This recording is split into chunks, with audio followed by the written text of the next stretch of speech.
Steve Kerr is never one to hide how he feels about issues around the league. His latest concern is something like this: how Anthony Davis's trade to LA went down. Kerr expressed this on the Warriors Insider podcast, and he expressed why he wasn't a fan of the move. He said, quote, "Where a guy is perfectly healthy and has a couple of years left on his deal and says, I want to leave, that's a real problem the league has to address, and the players have to be careful with. When you sign on the dotted line, you owe your effort and your play to that team, to that particular city, to those fans. But the Davis stuff was really kind of groundbreaking and hopefully not a trend because it's bad for the league." So, Dave, I know you kind of already sort of expressed this, but what do you make of what Kerr said? I agree with his sentiment. I didn't love that he was singling out AD and saying it was a groundbreaking move because Jimmy Butler happened before Anthony Davis happened. Right. So isn't that the groundbreaking move? Yes. I think Carmelo Anthony. Denver Nuggets. Course, right. Yeah. So I think just by virtue... I know it's your boy, so I'm sorry. By virtue of Anthony Davis being represented by Rich Paul, who just seems to be, for whatever reason, a lightning rod when it comes to discussion, there was more attention paid to his deal or his requests or whatever. But it's not just him. He's not the poster boy. And it's happened in the league in other instances. And, yeah, I agree there's some issue here, but what is the solution? Perhaps, and I've had some people suggest to me, when the next CBA negotiations come around, there's the maximum length contracts, there'll be a push from ownership to cut it from rather than 5 and 4 to maybe 3 and 4. And that could be the consequences of players wanting freedom. Okay, you can have freedom, but it means you're going to have less long-term guaranteed stability from financial consideration standpoint.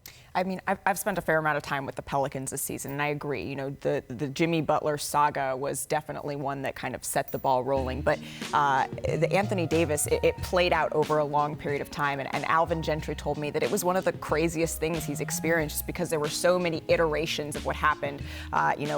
Jimmy Butler played out a little bit before the season started. With Anthony Davis, is he injured? Is he not injured? He's going to play. He wants to play, but we don't want to have him become infectious in the locker room. And it really took a toll on so many people within that organization. And I think because, it had ramifications for Dell Demps and for all of these other people, that became why it's become the poster for that, because there were so many people affected by this. And they needed a whole change of leadership, basically, in order for them to recover from this. And being down in New Orleans during the draft after they got Zion, there was just a drastically different feeling down there. There was a collective sense of relief that this whole thing had played out because of exactly what Steve Kerr was saying. It just felt like it was an untenable situation down there that was toxic, and it played out for a very long time. Well, but I also think that, and I'm going to push back on Steve Kerr a little bit too, which is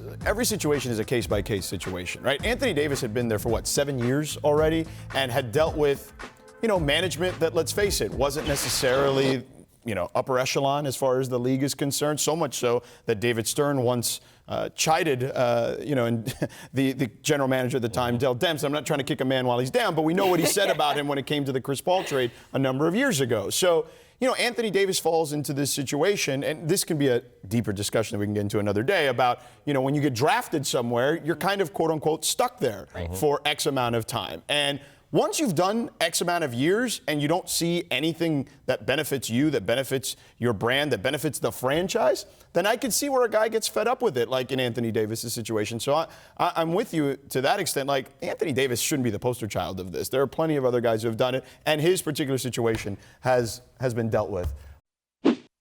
Thanks for watching ESPN on YouTube. For more sports highlights and analysis, be sure to download the ESPN app. And for live streaming sports and premium content, subscribe to ESPN+.